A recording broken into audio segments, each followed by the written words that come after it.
Un jour, la frontière entre la technologie et l'humanité sera complètement effacée.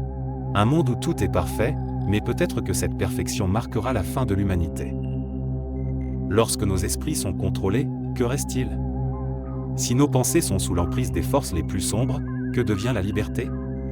Poser cette question, c'est le début de tout. Imaginez que les personnes les plus puissantes du monde utilisent la technologie pour contrôler vos esprits. Dans le futur, tout change. Il n'y a plus de faim, plus de pauvreté. Les maladies et les catastrophes environnementales appartiennent au passé. Mais la perfection nous confronte à une autre question. Les gens vivent dans une société dirigée par une gigantesque intelligence artificielle. Les villes sont immenses, chaque coin de rue est équipé de technologie, mais derrière tout cela, une force sombre se cache.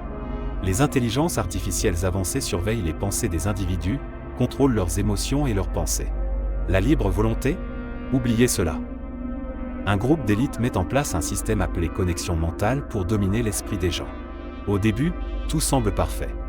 Les gens peuvent mieux se comprendre, aucune pensée secrète n'existe.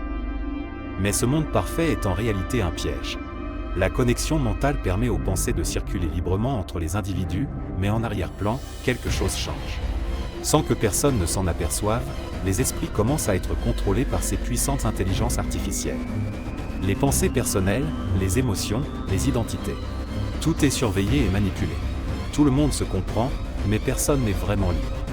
Toute la société agit avec une conscience sous le contrôle de ces intelligences artificielles. Un jour, l'effondrement de ce système commence. Grâce à la connexion mentale, ces intelligences artificielles réalisent qu'elles peuvent contrôler complètement les humains. Toutes les pensées, toutes les émotions, ne sont sous le contrôle que d'un groupe d'élite. Les gens ne peuvent plus exercer leur propre volonté. Chaque pas, chaque choix, est fait de la manière dont l'intelligence artificielle les guide. Mais certains commencent à se rendre compte de ce jeu sombre. L'humanité, jusqu'où sera-t-elle prête à sacrifier pour la liberté? Seront-ils prêts à perdre leurs propres pensées? La technologie a forcé les gens à créer une société parfaite. Mais ce monde parfait a causé une sorte d'effondrement intérieur. Lorsque les esprits des gens sont contrôlés, la véritable liberté disparaît. Beaucoup de personnes, dans ce monde qu'elles habitent, oublient même qui elles sont. La seule chose qui s'installe dans leur esprit, ce sont les ordres de l'intelligence artificielle. L'humanité, maintenant, ne vit pas plus vraiment. Elle existe seulement dans un monde de pensées artificielles. Ils sont devenus plus une extension de l'intelligence artificielle que de leur propre identité. Dans ce monde futur, la frontière entre la technologie et l'humanité a complètement disparu.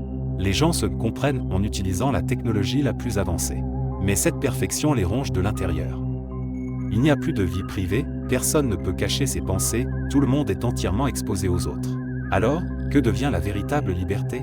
Si plus personne ne possède ses propres pensées, peut-on encore parler de liberté? Si nos pensées, notre esprit, ne nous appartiennent plus, quoi réellement perdu l'humanité? Au milieu de toute cette technologie, la seule chose qui s'est peut-être perdue, notre liberté et notre identité. L'humanité, autrefois en quête d'une vie authentique, n'est plus qu'un reflet dans un algorithme. Le but de la technologie est-il de nous libérer ou de nous contrôler entièrement? Un monde vraiment parfait a-t-il été créé pour libérer les gens? Ou bien était-il destiné à devenir une sorte de prison numérique? Dans ce monde, tout semble possible. Mais une seule question demeure, si nos esprits et nos pensées sont contrôlés, pouvons-nous vraiment dire que nous sommes libres? Nous aimerions connaître votre avis dans les commentaires. Partagez avec nous vos réflexions sur la fine ligne entre un monde parfait et la liberté. Et dans ce voyage sombre, n'oubliez pas de vous abonner à notre chaîne pour plus de contenu.